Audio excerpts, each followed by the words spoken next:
Hey everybody, welcome to another 5 Leagues from the Borderlands adventure. I'm back with Sir Dayne's company. It's part 13. It's Friday, potentially the 13th, as someone has come back. The 13th episode's appropriate for this. There's a monster lair with a giant mass zombie wandering around in it, but we are on the cusp of wiping out the gnawing horde, defeating them forever, and we'll see if the adventure for them concludes right now, or if some kind of terrible baddie shows up. I think a terrible baddie might show up. So we'll show you the current state of the Warband. We're currently camped in Boar's Hearth, and we're trying to find the final, basically, like lair of these gnawlings, these kobolds that have been harassing the region, and wipe them out once and for all. So I'll show you the current state of the mission, the current state of the Warband, and we'll get this underway. So here's the current state of the Warband. We've got, of course, Sir Packard Dayne there in his Scott Steiner cosplay, rocking his hand axe and shield, and still wearing the impervious traitor's plate, which keeps him basically alive forever, unless they roll a 6, in which case he is dead immediately and gone. The former town guard Mav hanging out, and ready to, I guess, protect the weak. She is at like 5th level and almost 1 experience point away from leveling up again, to 6th. We've got the brother, which is Bale. He has just hit level 5, and as he has maxed out most of her combat stats, is now just learning skills. We have Lucian, the monk in the back there, our healer. The Muscles, who's gotten tougher after getting his teeth kicked in by some kobolds. Curtis, the boy, our greatest fighter with his sack full of doorknobs. And then our one follower, the courier, which is, he just won't level up, but he keeps learning skills. And then finally, Shala's taken a nap because she got her legs kicked in last mission, and also needs her bow fixed because it got snapped in the rain hunting when we were out basically on the plains outside of Widow's Peak, trying to finish off the kobolds. All right, so the gang finds themselves in Boar's Hearth, having just cleansed some of the ruins around the town, and so we have to roll the preparation stage to see what is happening. So local events, we're gonna get an 83. 83 is a gift. The local smith gives you a fine standard weapon. I guess our bow. Hooray! Shala gets her bow back for killing. That's perfect. So Shala's bow is now fixed. All right, what's the hard times gonna look like for this one? We have 8 members in the Warband. It's gonna be 2 gold crowns. We'll have, as per usual, Mav go and help the town guard to offset our costs, and then we'll visit the town healer to try and get Shala back on her feet. So if we select a character that had their final recovery time, which starts at the beginning of this round, then they can join us in the battle, and so that means Shala's back. You can also find a magical tome, so we get to roll a random spell, and if it's one he already knows, he gets 3 experience points. So 39 is going to be, or we can learn the spell if he doesn't already know it. Fortune! And he knows Fortune, so 3 free XP. Automatically level him up at the end of the next game, which is amazing. A fine standard weapon means a sword or something like that. Now, luckily, she already had a fine self bow, so her self bow that was fine just becomes normal when it gets damaged. But now she can also have a fine light weapon. It's exchanging one fine thing for the other, basically. And so let's roll for our contacts and see what is happening in town. We also, oh no, that was, it's Far Wall that has the extra trading. We'll see if that comes to pass today if we end up there. So let's see what happens in our connections table. 87. We can take a contract. We're hunting kobolds. We ain't got time for that. So let's battle the enemy threat and see where they're going to be. So 1 to 3, it's going to be in the current location. No, it's in a wilderness location. It's back out here at Widowed Peak. Them to their lair, a giant hole in the ground. What are they doing? So they are 6, hunting our warband. All range troopers self-poison if they don't have it already. Again with this. Well, I mean, we've reduced them to 1. Of course they're hunting us. And their goal is 3, to cause chaos and carnage. If we lose 3 adventure points. Travel to get there, so it's a D100 roll to see what happens. We get a 100. Was it left at the second tree? You completely lost, but have a traveler encounter on page 114. And then roll, and we have to camp immediately and see what happens. So we find a traveler and get a 72. Who'd we find? An elderly nun. Is there any other kind? Elderly nun. Oh no, I did see that Aubrey Plaza movie. A kind old soul. If any Warband members injured, strike off a turn of the recovery time. Well, that would have been nice. And then we camp for the night and roll to travel again. We just settle in like automatically. Actually, and also Lucian levels up. So leveling up, he rolls a 90. We do the post-game stage, but we don't do the like the checking for injuries. So, and we didn't get any loot. So what happens when he leveled up? He got A 90, he's a mystic. Spell improvement. Second spell improvement, select a known spell and then reduce incantation by 2. That's gonna be heal, because we use it all the time, down to 4. And a news table, 65. The news in camp is, the Duke's forces have raided the enemy. Select a threat 5+ and reduce it by a point. If all threats are lower than 5+, gain an adventure point instead. This is from beyond, get reduced to a 5. Started at 5 actually currently, so gonna be reduced to a 4. Duke moving and shaking. All right, well, we had our encounter. It's time to go back on the road. Now, we will lose 3 adventure points if we don't, like, make this travel roll now. Come on, make it there. 30. Uneventful travel. This happens every time. But they get +1 bad guy now because we failed the roll. The Warband approaches. They discover this ancient sort of like gate house leading up to a huge opening in the mountain. And this is, I guess, where the kobolds are making their final stand. Here would be to drive them back and then collapse the tunnel behind them, trapping them under the mountain or whatever circuitous route is basically bringing them into the region. See what's happening as we battle this enemy threat. So we are trying to, they're just trying to cause chaos and carnage, obviously. So we need to roll to see how far apart we're going to be deployed. But first, what is the nature of the enemy? That's going to be an 11. It's gibbering horde. So there's going to be +6 of these things. They ignore wounds in the tracking phase. The wounded horde figure closest to you recovers from being wounded, and they have the trait of unknown enemies. So there's going to be hordes of them that are little like markers. So there's going to be +6 to the number. They're just raw stats kobolds. This is the horde. 6-inch move, +3, +0 to everything with toughness 3 and no armor. Main battle line of the force. So how many are there? That's going to be 12. What's their leadership? 56. Lieutenant, so a big one. Lieutenants are +1 combat, +1 toughness with parry and tough. How far apart do we deploy? 11 +8 is 19, so -10 to each side, so 5-inch deployment. Establishing the objective for this, whoops, it's going to be a D100. Sometimes it's a D6, sometimes it's not. That is a 60. Investigate the area, find out what's going on in these ruins. For round 6, a member of the Warband must reach the center of the battlefield. If they do so, which is the gate right here, roll a d6. On a 1 to 4, you've completed your objective. On a 5-6, generate a search for something objective as noted. There's no time limit for the new one. If the battle would end before round 6, you can continue playing to complete the objective. Figure out what's going on in here. On a 5+, we reach the center of the table. So there's 10 enemy on the table because 3 get removed for the unknown enemy marker. Now, none of them have ranged weapons, so that poison problem doesn't take place. And then the unknown enemy marker will be d6 inches from either the left or right edge. So 1 to 3, 4 to 6. So it'll be on this side, 6 inches. So a group of them are lurking in here. So we're into round 1. Let's roll some initiative. Now remember, if we can get within 6 if it's obscured or 9 when it's in the open, we'll roll to see what that unknown enemy marker actually is. So with 8 people on the table, we're going to roll some initiative. Ho, we're having a pretty good start. So that means our shooters can go first, as can, let's say, Curtis and Dayne.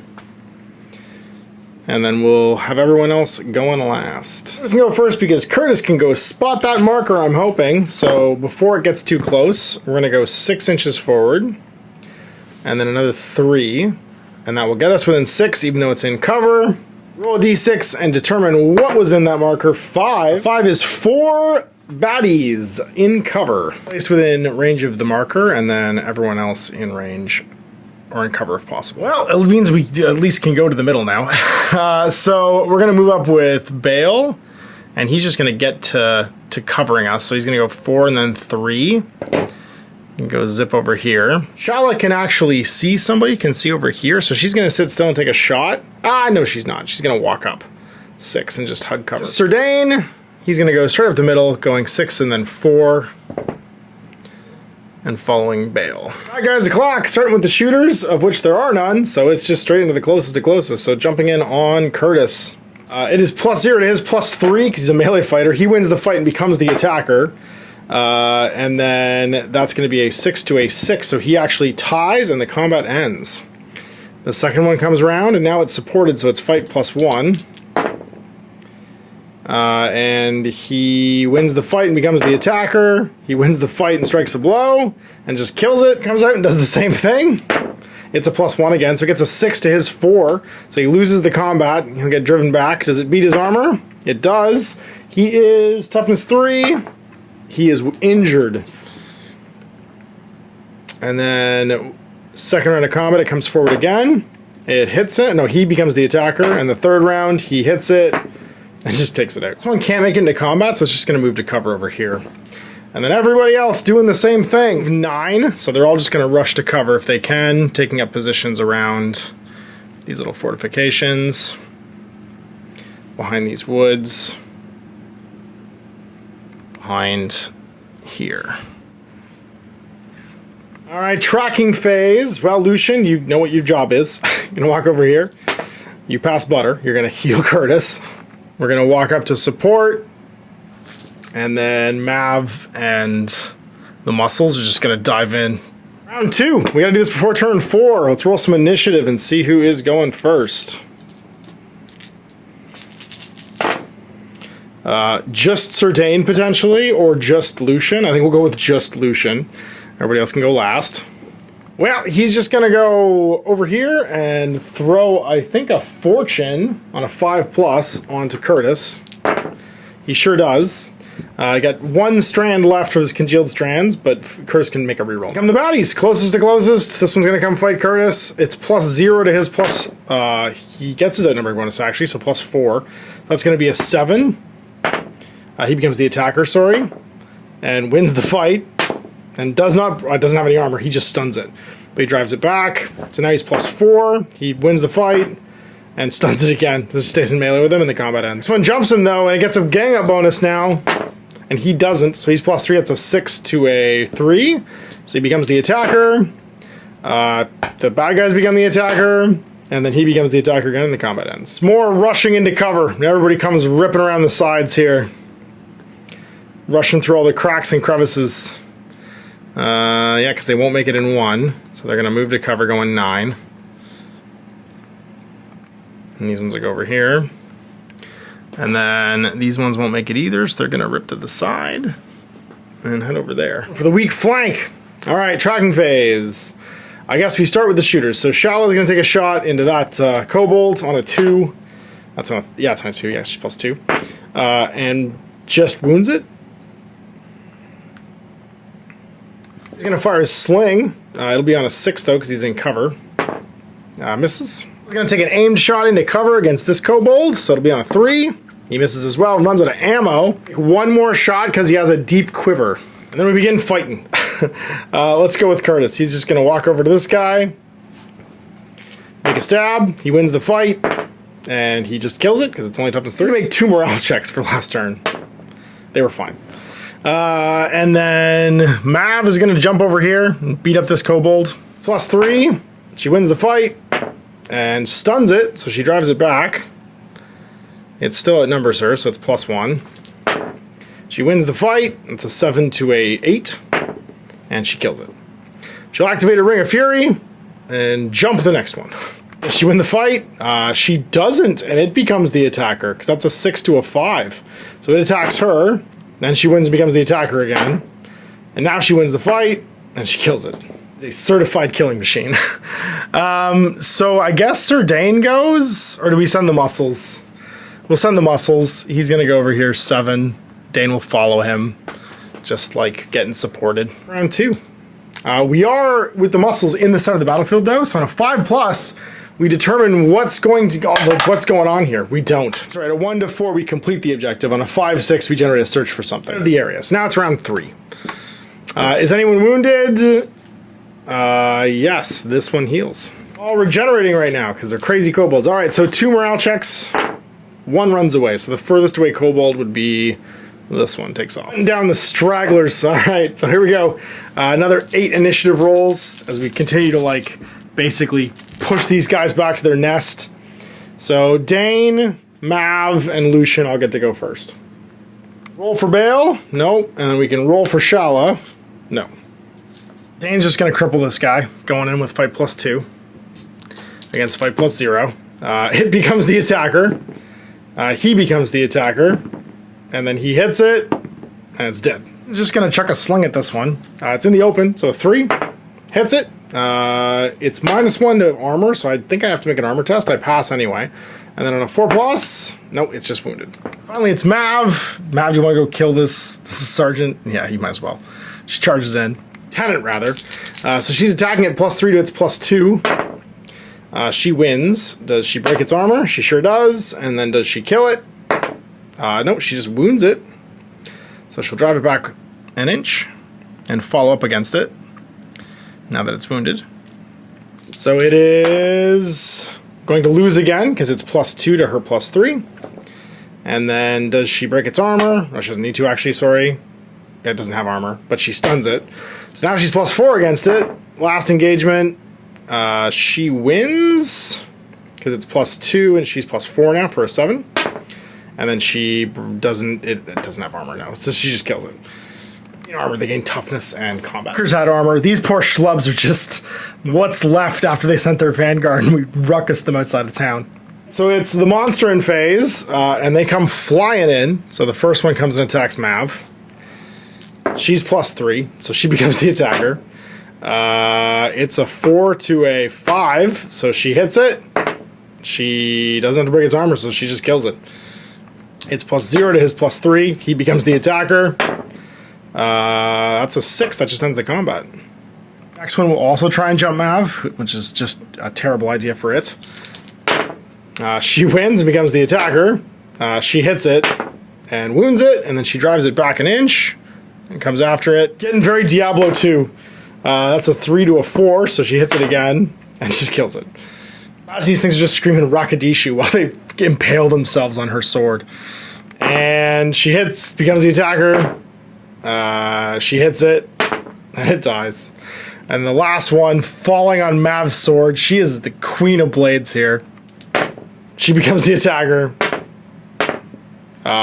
They tie, and the combat ends. So there's 2 left on the table. If you start with Bale, and he just walks his 6 over to here, doesn't have the movement to shoot, so he's just going to move again. Shao will take a shot at the wounded one on a 2 and hit it.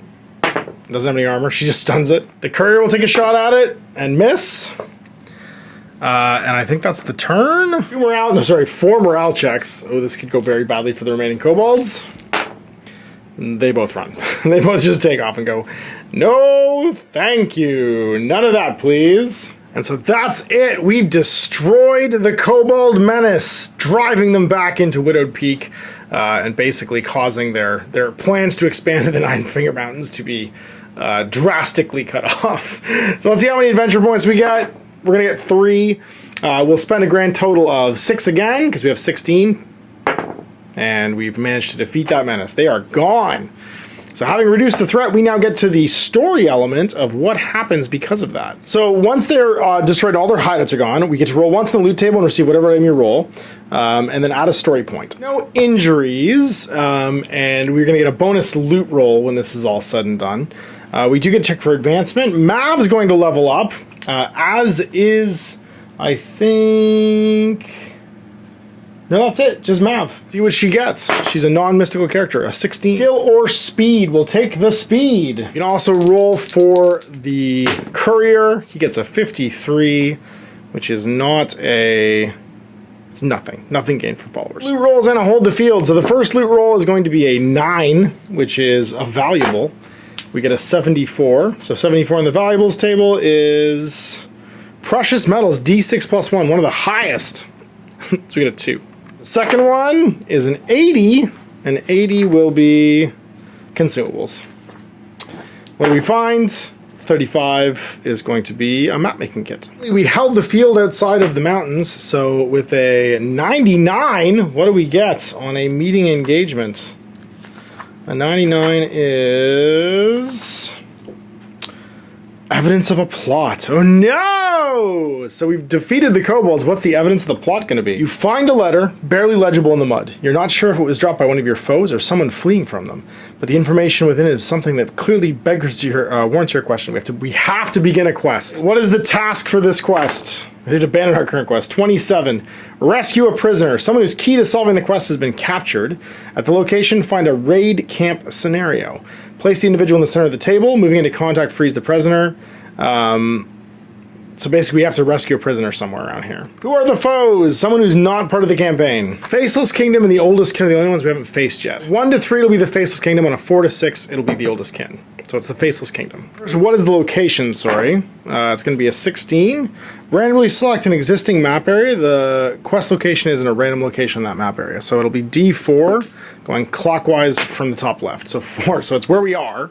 So the quest location is a random unexplored location right here. It's gonna be the last chapel. Rescue a prisoner from there, and then we know it's going to be the Curse of War. And as the quest progresses, the foes will intensify, and so we have to see what they're gonna get bigger after each step. This task is to rescue the prisoner who dropped this letter that we just found from the Kobold. So it's all in the same region, which means basically fighting up here and destroying the Kobolds. We found something to do on the, like some kind of like lost letter, basically indicating that there's somebody being held prisoner at the last chapel by the Faceless Kingdom. On that note, we will settle in for the night and roll a 13. Travelers have seen something odd in the forests and hills at an unexplored location at the wilderness of your map. Another tower deep in the woods. So there we go with the Kobolds driven from the Nine Finger Mountains. That concludes this chapter of Sir Dayne's company.